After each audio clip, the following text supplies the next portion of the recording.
Assalamualaikum dan salam muafakat Johor. Nuril Akid Abdul Razak untuk edisi Buletin Selatan 30 November 2014.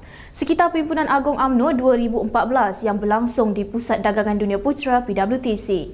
UMNO Johor mencadangkan supaya dasar dan polisi ekonomi yang akan digubal oleh kerajaan mestilah berdasarkan kepada komposisi kaum dan bukan lagi kepada kuota 30% yang telah dipraktikkan selama ini.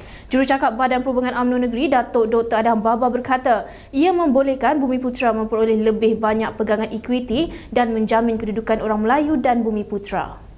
Ketika mencadangkan usul ekonomi pada persidangan UMNO 2014 semalam, beliau turut mempersoalkan kenapa Bumi Putra tidak berebut atau diberi peluang bersaing dengan mereka yang diletakkan di dalam kelompok 70% yang dinikmati oleh kaum-kaum lain. Katanya lagi, UMNO Johor juga meminta kerajaan menggubal dasar baru yang dikenali sebagai Dasar Pembangunan Usahawan Nasional DPUN bagi memberi nafas baru kepada Program Pembangunan Masyarakat Perdagangan dan Perindustrian Bumi Putra MPPB. Jelas beliau, dasar itu haruslah mempunyai strategi menyeluruh bagi membantu orang Melayu mendapat akses modal dari institusi kewangan dan modal teroka. Selain itu, akses kepada pasaran domestik dan global termasuk kaedah pemasaran dalam talian serta media sosial. Orang Melayu diseru untuk berubah dari zon selesa iaitu dari memperoleh manfaat kepada satu gerakan atau perancangan. Ketua Pergerakan Puteri UMNO bahagian Aitam Nuriyati Mat Isnin berkata, ruang dan peluang ekonomi yang ada termasuk pekerjaan, pertempatan dan lain-lain perlu distruktur dengan baik bagi memastikan orang Melayu tidak ketinggalan dalam arus pembangunan. Jelasnya lagi, sekiranya penstrukturan itu dapat dilaksanakan, ia juga mampu membantu golongan muda mendapatkan pekerjaan sekaligus mengatasi masalah pengangguran. Beliau berkata demikian dalam ucapannya di persidangan Pergerakan Puteri UMNO di Pusat Dagangan Dunia Putra PWTC baru-baru ini. Dalam ucapannya itu, beliau yang mewakili Pergerakan Puteri UMNO Johor mencadangkan supaya peranan agensi-agensi yang berhadapan dengan masyarakat diperkukuh dan ditingkatkan koordinasinya. Katanya, ini berikutan terdapat segelintir masyarakat yang masih ketinggalan dan tidak tahu fungsi dan peranan kerajaan kerana wujud beberapa kekangan termasuk kerana birokrasi. Pemuda UMNO menyambut baik tindakan kerajaan negeri Johor yang menyenarai hitam 28 pemaju projek perumahan kerana gagal membina rumah mampu milik. Ketuanya Khairi Jamaluddin Abu Bakar juga menyarankan kerajaan negeri agar pemaju terbabit tidak diberikan projek baru. Tegas beliau, jangan beri mereka projek baru jika mereka tidak dapat penuhi amanah dengan membina tempat berteduh pada harga berpatutan. Khairi berkata demikian menerusi ucapan dasar pada persidangan Pergerakan Pemuda UMNO 2014 baru-baru ini. Tambahnya, tindakan ini juga wajar diperluaskan kepada semua pemaju yang gagal di seluruh negara.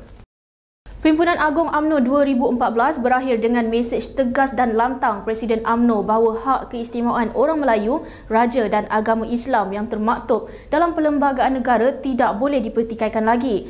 Perdana Menteri Datuk Seri Najib Tun Razak berkata, seluruh rakyat Malaysia perlu berhenti berbalah mengenai perkara berkenaan, sebaliknya memberi tumpuan penuh kepada usaha memajukan negara.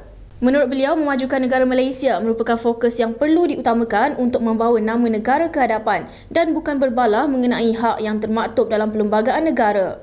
Tambah Datuk Seri Najib, atas rasa tanggungjawab bagi mengekalkan keamanan dan keharmonian negara serta menangani tindakan pihak tertentu yang mempertikaikan perlembagaan negara, maka Akta Hasutan 1948 dikekalkan. Dalam pada itu, beliau turut menemplak Pakatan Pembangkang yang disifatkan sebagai ibu segala rasuah kerana cuba menawarkan sejumlah wang yang besar kepada seorang pemimpin UMNO untuk membawa anggota Parlimen BN menyertai pembangkang pada 2008. Ke berita tempatan lain, 4 daripada 6 individu yang dilaporkan terlibat dalam kes samun ditahan polis apabila gagal melarikan diri selepas dikesan di kawasan Majidi semalam. Mereka yang terdiri daripada 3 lelaki dan 3 wanita sebelum itu melakukan samun ke atas seorang lelaki berusia 75 tahun di Jalan Serampang, Taman Pelangi yang terletak 3.5 km dari situ pada 6.30 pagi. Ketua Polis Daerah Johor Bahru Selatan Sulaiman Saleh dalam satu kenyataan berkata, mangsa cedera di bahagian leher dan patah tulang rusuk kanan serta kereta perodua kenarinya dilarikan. Menurut Sulaiman, apabila dikesan kereta peronda polis, suspek yang menaiki Hyundai Starex enggan berhenti apabila diarahkan berbuat demikian. Sebaliknya terus memecut laju melarikan diri. 3 suspek wanita dan seorang suspek lelaki berjaya ditahan, manakala 2 lagi lelaki berjaya meloloskan diri. Polis kini sedang giat memburu kedua lelaki berkenaan. Sekian edisi Buletin Selatan hari ini. Terus layari kami untuk paparan berita menarik. Salam takzim.